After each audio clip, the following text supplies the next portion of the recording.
welcome back to my film and TV channel. Hope you're all staying safe and well. If you've got a film to look at today, it's the fifth in a franchise, so have a bit of fun with this one.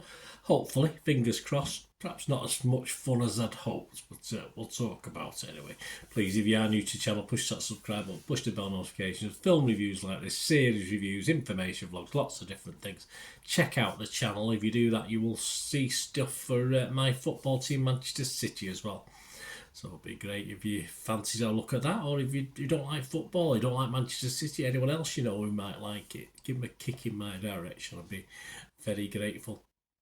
So press those buttons. Give us a like, guys, if you can. I'm trying to get up to 10 likes for these vlogs. If you can give us a like, it'd be much appreciated. And yes, we're going to talk about a biggie today. $100 million budget, although it felt a bit low, but not low budget, but I just felt a bit not quite as high a budget as I thought it probably could have been with $100 million. But anyway, we're going to have a look at Ghostbusters, of course, Frozen Empire, which has been given a 12A certificate in the UK.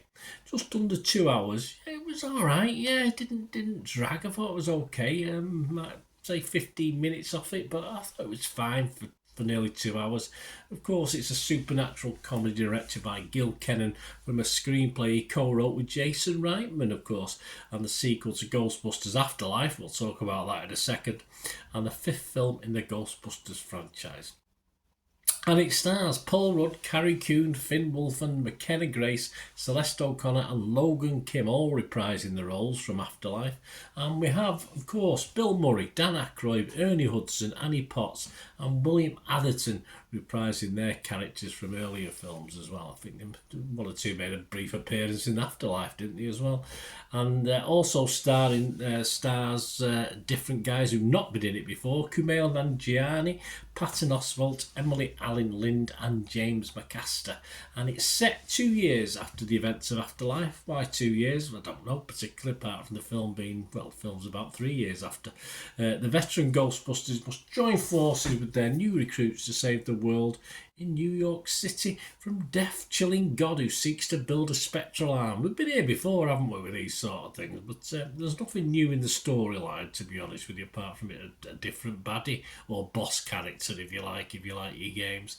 This was released on March the 22nd. I'm doing this review on March the 25th, 2024, so all scores and comments are as at that date. The Spengler family, of course, the Spengler family that featured in Afterlife, the iconic new city firehouse features in this as a return to that. They team up, as mentioned, with the original Ghostbusters, and this ancient artifact unleashes an evil force. It's like an orb, like a brass orb, and of course not as much of the old Ghostbusters as I'd liked, actually. I was hoping there's going to be a bit more of them, but obviously with the all team up, as mentioned. And these are my thoughts before I give you the general scores on it. I thought Afterlife was pretty awful. It was watchable. I went back and had a look at my review I did on it November 2021, I think it was. And I didn't score it. But I almost scored it, but I just thought it was okay for a new generation, perhaps, who hadn't seen the originals. So, but I didn't like it that much. And in this one, I was not led to believe, but everything I've read on it in the film magazines, I thought Bill Murray was going to have a bigger role than he actually got in it. So I was a bit disappointed with that. Of course, Aykroyd is okay, that's fine.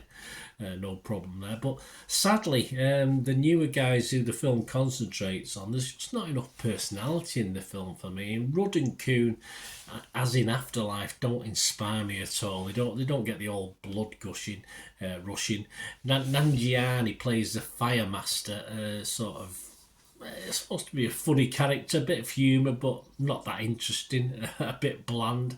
The horny boss type character was alright. I can't pronounce his name now, but just probably isn't in it enough. Actually, I'd like it to be a bit more in it, but of course we only really get to see him when he's sort of fully formed, if you like, towards the end. And the only one I really found interesting and was invested in, if you like, was McKenna's Grace character. That was the only one. I probably thought that with the first film as well, Afterlife. But Yeah, it was with no real standout characters. It's left to a story, isn't it? And I think I've already intimated there's not nothing that clever about the story. It's just what we've seen before. A very basic premise, very formulaic, as you'd expect from Ghostbusters. And there's not that much. A couple of good action scenes, a couple of good chases, etc., etc. But and you've got the little Stay Puffmen have become the minion characters, which I'm glad they didn't overly do that, but you can see what they were trying to do with that. But yeah, not too much excitement or jeopardy in this for me. But thankfully, as I say, even though it was under 2 hours, it didn't feel that long, so that was fine, that was okay. And yes, it is better than Afterlife, and I am going to give it a score this time, but that wasn't a very high bar to get over, was it, Afterlife? So it wasn't hard to be better than that. But I mean, they're the negatives. Overall, I did enjoy the revisit. I did enjoy seeing New York City again. I did enjoy seeing the firehouse. As I said, even though I thought some of the scenes perhaps didn't feel $100 million budget-ish, a bit cheaper.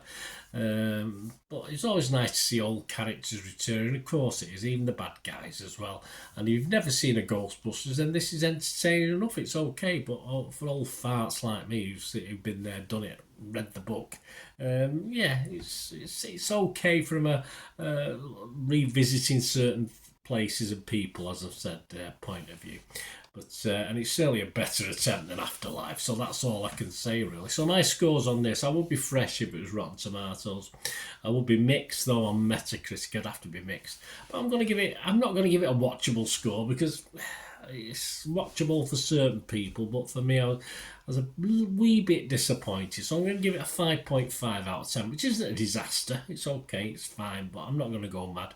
And how does that compare? How does that compare with other people? How does that compare with Rotten Tomatoes, etc.? Well, Rotten Tomatoes don't like it. 5.2 out of 10. That's 218 critics. So the critics don't like it. 42% only positivity. 92 were fresh as I'm recording this, and 126 were rotten. The consensus says Ghostbusters Frozen Empire offers a certain amount of nostalgia-fueled fun for fans of the original, but a crowded cast, yes, too many, and surprisingly serious tone prevent this sequel from truly sparkling. Yeah, the humour's a bit weak in this. It is for a comedy, supernatural comedy, yeah, it is a little bit weak. Metacritic used an average, of course, and they scored it 46 out of 100, so they weren't impressed. That's 43 critics.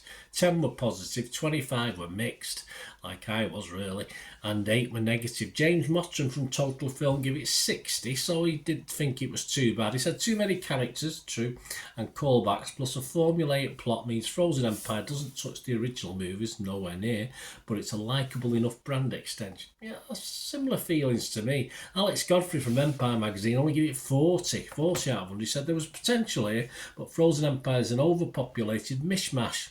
With too many heroes to wrangle, what's left is a bit of a gooey mess. We've been slimed. Okay, Alex, I can see the point. Rotten Tomatoes audience, so they liked it. So, hey, who's to argue with Joe Public? 85% positivity, 4.2 out of 5. An Internet Movie Database, where it all matters really, where it all comes down to it, 8.7k, so 8,700 plus scores and reviews, and it's averaging 6.6 out of 10. So again, a bit more than me, a bit more than some of the critics, but I think that might drop slightly as time goes by. But it certainly won't go above 7. But I don't think it'll go below 6. But as I say, I'm only giving this a 5.5. But that's my views, guys. Let me know what you think. As I say, it was a welcome little watch. As I say, at least I wasn't overly disappointed, as I was tended to be with the last one. So let me know what you think. Let me know what you thought. It'd be great to hear from you. Till we meet again, only ask one thing, don't I? Please stay safe, everyone. Bye for now.